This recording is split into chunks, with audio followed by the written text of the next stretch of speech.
성경 말씀은 민수기 11장 4절부터 9절까지 말씀입니다. 그들 중에 섞여 사는 다른 인종들이 탐욕을 품음에 이스라엘 자손도 다시 울며 이르되 누가 우리에게 고기를 주어 먹게 하랴. 우리가 애굽에 있을 때에는 값없이 생선과 오이와 참외와 부추와 파와 마늘들을 먹을 것이 생각나거늘 이제는 우리의 기력이 다하여 이 만나 외에는 보이는 것이 아무것도 없도다 하니 만나는 가시와 같고 모양은 진주와 같은 것이라. 백성이 두루 다니며 그것을 거두어 맷돌에 갈기도 하며 절구에 찢기도 하고 가마에 삶기도 하여 과자를 만들었으니 그 맛이 기름 섞은 과자 맛 같았더라. 밤에 이슬이 진영에 내릴 때 만나도 함께 내렸더라. 시편 23편은 어린 자녀에게 잘 암송시키는 말씀입니다. 1절부터 읽다 보면 하나님은 어떤 분이시고 우리는 어떤 형편에서든지 그 주님을 의지하고 살아야 한다는 것을 잘 보여주는 말씀이지요. 1절부터 3절까지는 그 주님이 어떤 분인지 그리고 어떤 일을 행하시는지를 잘 묘사합니다. 그런데 4절 말씀을 읽다 보면 순간 걱정이 생깁니다. 내가 사망의 음침한 골짜기로 다닐지라도. 골짜기는 우리나라의 그런 골짜기라기보다는 산과 산 사이를 의미하고 주로 전쟁이 벌어지는 넓은 장소를 의미합니다. 전쟁과 같은 어두운 그림자가 있는 곳, 그 골짜기를 걷게 될지라도 라고 그렇게 이 말씀을 보아야 됩니다. 사실 우리는 예수를 믿지만 그 가운데 항상 평탄한 길을 걷기를 좋아합니다. 예수를 믿고 살아도 우리의 삶의 문제는 항상 전쟁이 있고 생사의 갈림의 길에 우리는 늘 처하는 그 음침한 골짜기로 인생을 걸을 수 있습니다. 왜 주님은 우리가 음침한 골짜기로 다니게 만드실까요? 사실 우리는 하나님의 뜻을 다 알 수는 없습니다. 사도 바울은 로마서 11장 33절에서 이렇게 말씀합니다. 깊도다 하나님의 지혜와 지식의 풍성함이요 그의 판단은 헤아리지 못할 것이며 그의 길은 찾지 못할 것이로다. 우리가 어두운 골짜기 속에서 왜 골짜기로 들어왔는지는 그 하나님의 계획하심은 우리가 다 헤아리고 이해하고 찾아낼 수는 없습니다. 다만 시편 23편은 주의 지팡이와 막대기의 보호하심을 우리가 장차 누릴 것이고 머리에 기름을 부어서 은혜 주시는 것을 체험하게 될 것이고 주님의 선하심과 인자하심을 평생 누린다는 것은 분명한 사실입니다. 그래서 우리가 골짜기 한가운데 사방에서 에워싸임 같은 어려움을 겪어도 주님께서 결국 인도하시고 도우시며 이 땅을 살아가면 되는 것입니다. 한번 좌우로 이렇게 한번 따라 합시다. 골짜기에서도 잘 믿읍시다. 출애굽기 말씀을 보면 하나님은 이스라엘 백성들을 애굽에서 불러내어서 이내 약속한 땅인 가나안으로 인도하지는 않습니다. 그 애굽에서 해방이 되자마자 그 가나안에 들어가서 정착을 한다면 그림이 멋지고 괜찮아 보일 것입니다. 우리가 주님을 고백하고 예배를 드리자마자 즉시 좋은 일이 연거푸 일어나고 하는 일마다 사람들의 객관적인 칭찬을 계속 듣는다면 얼마나 좋겠습니까? 그러나 하나님의 인도하심은 종종 삶의 현실에 매이게 하십니다. 구약 백성들은 40년간 광야에서 살게 되었습니다. 이 광야 생활에서 가장 고민할 문제는 무엇일까요? 그것은 먹고 사는 문제입니다. 출애굽기 16장을 보면 하나님은 처음 그들에게 만나를 주었습니다. 이제 민수기 11장 7절부터 이 만나에 대한 보다 더 자세한 설명을 우리에게 주고 있습니다. 진주 같은 모양의 씨앗이었고 사람들이 부지런하기만 하면 돌아다니면서 모을 수가 있었습니다. 절구에 찧어서 떡처럼 먹을 수도 있고 또한 과자를 만들어 먹기도 했는데 그 맛을 기름 섞은 과자 맛이라 그렇게 말합니다. 아마 기름 성분이 많이 들어있는 씨앗이기 때문에 맛동산처럼 유탕 처리된 그 과자의 맛이었을 것입니다. 7절부터 9절까지의 이 만나에 대한 설명들을 가만히 보면 만나는 먹을 만한 음식이었다는 것을 보게 됩니다. 광야 생활이라고 해서 먹고 사는 문제가 절박한 것은 아니었습니다. 세상살이가 그렇게 쉬운 것은 아니지만 죽고 사느냐의 문제까지는 아니란 것을 이 말씀이 보여줍니다. 하나님께서 예비하신 인도하심은 누구라도 먹을만 하고 또한 견딜만 함을 보여줍니다. 하나님은 성도에게 어려운 시험을 주실 때에도 견딜만하게 양식도 또한 먹을 것도 허락한다는 것을 말씀하고 있죠. 즉 만나를 주신 것을 보면 정말 믿음으로 살려고 하는 사람이면 누구라도 주님의 인도하심을 느끼며 살 수 있다는 것을 보게 됩니다. 한번 이렇게 고백합시다. 주 안에서 먹고 살만합니다. 이 광야 생활 자체가 보여주는 두 번째 특징은 뭐냐 하면 이 광야 생활 처음에는 자주 불평을 했다는 사실입니다. 이 광야에서 40년을 살다 보면 이스라엘 백성은 한 10차례 정도 하나님께 불평을 하게 되는데 40년 동안 한 10차례 정도 불평하기 때문에 많지 않아 보이지만 대부분의 불평은 초기 몇 년 사이에 발생합니다. 새로운 그 환경에 적응하는 과정 중에 벌어지는 일이었음을 보여주죠. 4절 말씀을 보면 사람들이 고기를 먹고 싶어 울기 시작합니다. 그리고 5절 말씀 보면 과거에 먹던 생선과 채소를 언급하지요. 생선, 오이, 참외, 부추, 파, 마늘. 이 모든 것들 가운데 생선을 제외하고서는 농사를 지어야 먹을 수 있는 그 채소들을 말하고 있습니다. 즉 그들은 먹는 것에 대해서 불평을 내려놓았습니다. 이제 6절 말씀 보면 이제는 우리의 기력이 다하여 이 만나 외에는 보이는 것이 아무것도 없도다라고 강한 불만을 드러냅니다. 인생은 살다 보면 불평과 불만이 있기 마련이죠. 출애굽기 14장 11절을 보면 홍해 앞에서 사람들은 이렇게 불평합니다. 그들이 또 모세에게 이르되 애굽에 매장지가 없어서 당신이 우리를 이끌어내어 이 광야에서 죽게 하느냐? 어찌하여 당신이 우리를 애굽에서 이끌어내어 우리에게 이같이 하느냐? 그렇게 말씀합니다. 장정이 당시에 한 60만 명이기 때문에 딸린 식구까지 합치면 수백만의 인구가 될 것입니다. 즉 하루에도 수백 명씩 자연사하게 되어 있습니다. 사람들은 다 죽기 마련이죠. 그렇지만 얼음을 당하자 겨우 한다는 말이 애굽에 매장지가 없어서 당신은 우리를 이끌어내어 이 광야에서 죽게 하느냐 이렇게 말하고 있습니다. 불평을 하는 것은 인간이 할 일이지만 불평을 멈추는 것은 믿음의 성도가 해야 할 일이기도 합니다. 잠언 3장 6절 말씀 보면 너는 범사의 그를 인정하라 그리하면 내 길을 지도하시리라 그렇게 말씀합니다. 주님의 인도하심이 어떻게 될지 우리는 잘 모릅니다. 다만 우리는 모든 일에 주님의 주권을, 주님의 능력을, 주님의 인도하심을 인정하는 것이 우리의 사명이자 마땅한 일이 될 것입니다. 그럴 때 우리의 길을 주님께서 지도해 주실 것입니다. 불평은 인간이기 때문에 하게 되는 것이지만 성도는 그 가운데 믿음으로 살아야 할 줄 믿습니다.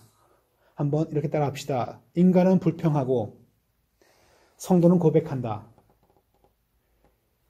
오늘 말씀 4절 말씀 보면 그 불평의 출발점을 잘 기록합니다. 그것은 탐심이었습니다.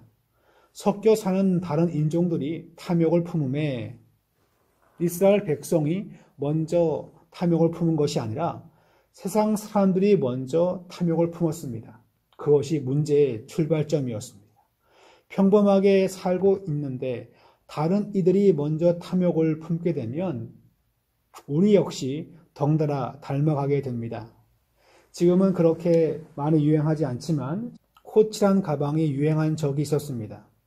아시는 장로님이 하시는 말씀이 3, 40년 전 미국에서 그 마치 시장에서 대충 걸어놓고 팔던 브랜드가 코치였다. 저한테 말씀하신 적이 있었습니다.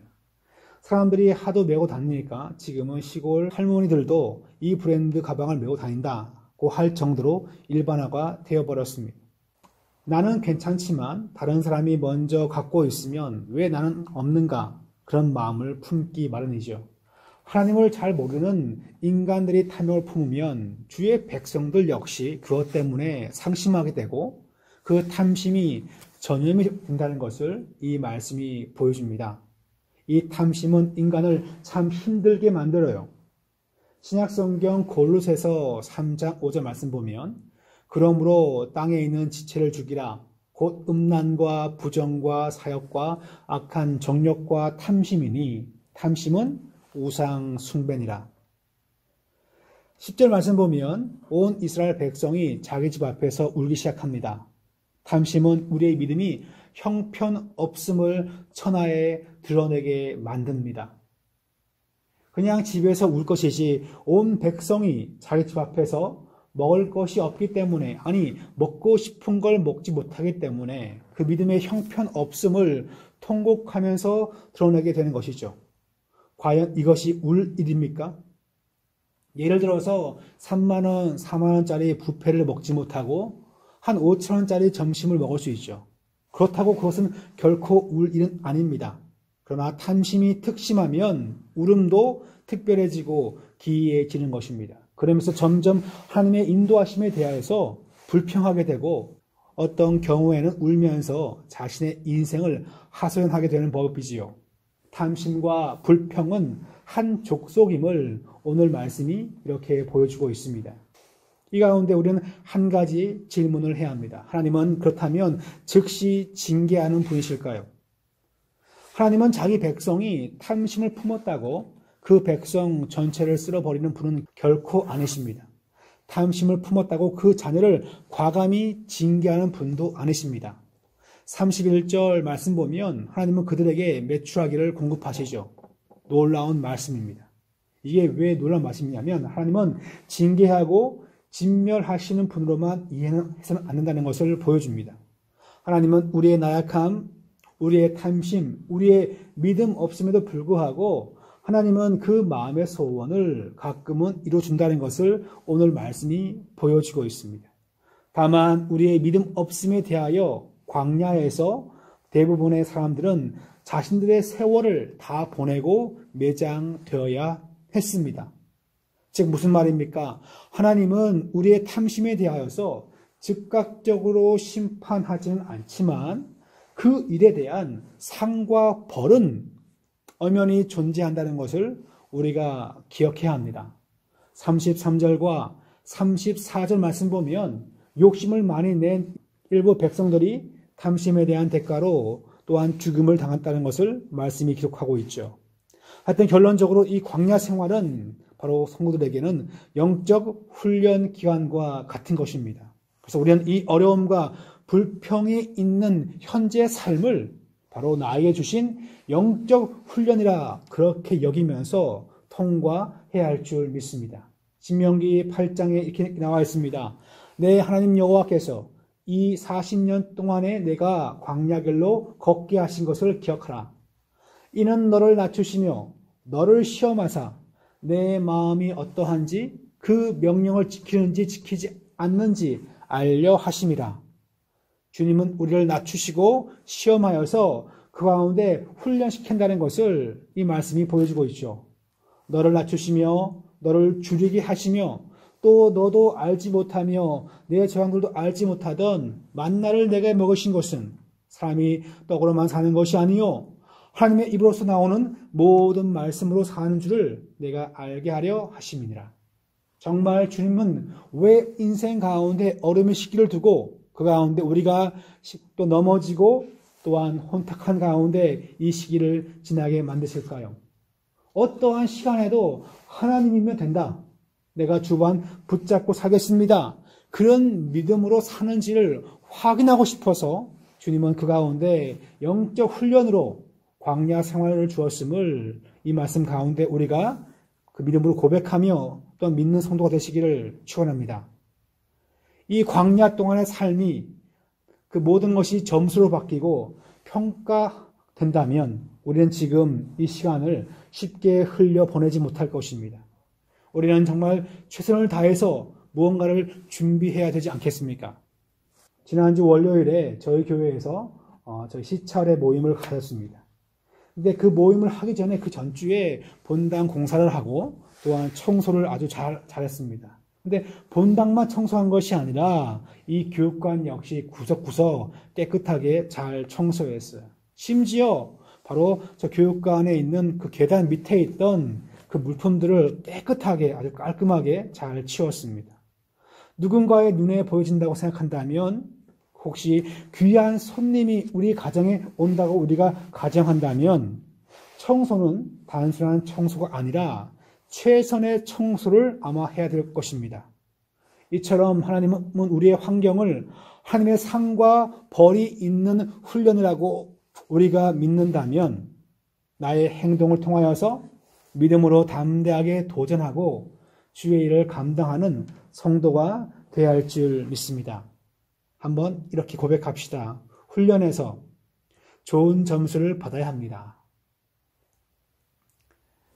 많은 분들이 지금 한국 교회나 또한 성도들의 삶이 참 어렵다, 그래서 어두운 골짜기처럼 그와 흡사하다 말씀하시는 분들이 더러 있습니다.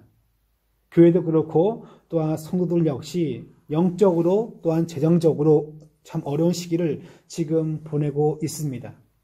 어떤 분들은 혹시 나 때문에, 혹시 우리 가정 때문에 교회 전체에 혹은 다른 가정에 그 문제가 되지 않을까 노심초사하는 마음이 생기기도 할 것입니다. 그렇다면 우리는 이 골짜기를 어떤 태도로 지나가야 할까요? 함께 모이지 못하고 함께 예배하지 못하며 세상 가운데 경계가 되는 그와 같은 교회의 모습 가운데 우리는 이 시기를 어떻게 통과해야 할까요? 주님의 인도하심이 이 환경 속에서도 주님 주시는 그 만나가 나에게 충분함을 인정하고, 가끔은 나도 불평하고 넘어지기도 하지만 이 모든 광야 생활을 믿음의 훈련이라 여기고 담대하게 이 사실을 믿고 담대하게 주께 예배하고 담대하게 하나님께 예물을 드리고 담대하게 주를 섬기는 삶이 되어야 할 줄 믿습니다. 이 사실만큼은 우리가 붙잡아야 합니다. 우리가 어려운 환경 속에서 좌절하여도 주님은 결코 우리를 버리지 아니하십니다. 이스라엘이 탐심을 품었다고 전체 이스라엘을 하나님은 버리지 않았듯이, 그들이 범죄했다고 하나님은 결코 그들을 온전히 떠나지 아니했던 것처럼, 물론 그 가운데는 상과 벌이 존재하지만 버리지 아니하심이 그들에게 영적 무기가 됨을 우리는 기억해야 할 것입니다. 히브리서 13장 5절 말씀처럼 많은 사람들이 돈을 의지하고 돈을 좋아하지만 참된 주님의 성도는 주가 우리와 함께함을 기억하면서 주님을 의지하는 자가 되어야 할 줄 믿습니다. 제 개인적인 이야기를 한번 나누고자 합니다. 제가 6살 때 부모님은 경북 김천에서 부목사님으로 그때 그렇게 심호하였습니다. 근데 그 교회에서 버스로 한 2정거장쯤 내려가면 저희 이모님이 빵집을 하고 있었습니다. 하루는 어머니가 저녁 식사를 다 마친 다음에 이모에게 간다고 하길래 제가 엄마를 따라가려고 했습니다. 엄마가 좋아서 가는 것이 아니었고 꼭 이모 가게 가면 이모부가 빵을 주기 때문입니다. 그 빵을 얻어먹기 위해서 버스 2정거장을 걸어가는 것이었어요. 근데 교회에 나와서 조금 걸어왔는데 다리가 아픈 거예요. 제가 어머니한테 엄마 좀 업어달라고 하니까 어머니가 나도 힘들어 그러면서 업어주지 않는 거예요. 제가 꾀를 냈습니다. 그럼 엄마 혼자가, 나 그냥 여기 앉아있을게. 어머니가 저를 바라보시면서 그래 너 거기 앉아있어 그러면서 그냥 쭉 가시는 거예요. 이게 아닌데 제 마음속으로 이런 스토리가 되면 안 되는데 그런 마음 먹었습니다.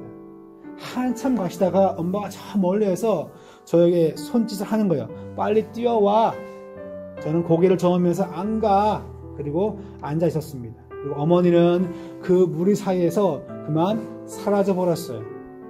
사람들이 많이 오가는 큰 길이었습니다. 땅바닥에 앉아가지고 한참을 앉아 있었죠. 마음 가운데는 2가지 걱정이 있었습니다. 첫 번째는 불과 몇 달 전에 저희 누나와 함께 동네 파출소에 끌려갔어요. 길을 잃은 2 아이라고 하여서 파출소에서 2시간 그렇게 있었던 기억이 있습니다. 엄마가 정말 오지 않을까? 난 어떻게 해야 되지? 돌아갈까? 그런 마음에 걱정이 있었습니다. 제 마음 가운데 한 가지 확신이 생겼습니다. 그것은 어머니가 내가 설사 주워왔다 한들 어머니는 날 너무나 사랑해요. 이게 제 마음 가운데 있던 확신이었습니다. 그리고 두려움과 걱정이 있었지만 그 확신이 생기니 마음이 평안했습니다. 땅바닥에 주저앉아 땅바닥에 막 그림을 그리면서 신나게 시간을 보내는데 순간 머리에 불이 났습니다. 엄청 아파가지고 고개를 팍 들었는데 어머니였습니다. 어머니 하는 말씀이 엎혀! 그리고 어머니한테 엎혀서 그렇게 내려갔습니다. 제 개인적인 이야기지만 이것은 간단한 교훈을 주고 있습니다. 그건 뭐냐 하면 하나님은 그 백성을 어떠한 경우에도 우리가 기억해야 할 것입니다. 주님은 딸을 잃은 그 회당장 야이로에게 이렇게 말씀하시죠. 두려워하지 말고 믿기만 하라. 그것입니다. 회당장 야이로가 취해야 될 그 믿음은 무엇입니까? 다른 것이 아니었습니다. 그가 취해야 할 믿음은 다른 것이 아니었어요. 단순하지만 놀라운 능력을 지니고 있습니다. 두려워하지 않고 주님의 인도하심을 있는 그대로 믿는 것이죠.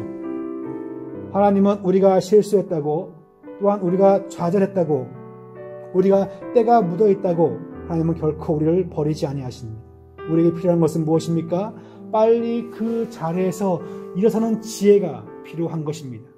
주님 주시는 양식이 충분함을 알고 자주 우리는 넘어지고 좌절하고 불평하지만 주님 곁으로 돌아오는 결심을 하고 이 어려운 시기를 훈련 시기라 여기면서 담대하게 감당하는, 담대하게 예배하는, 담대하게 주님을 찾는 성도가 되어야 할 줄 믿습니다.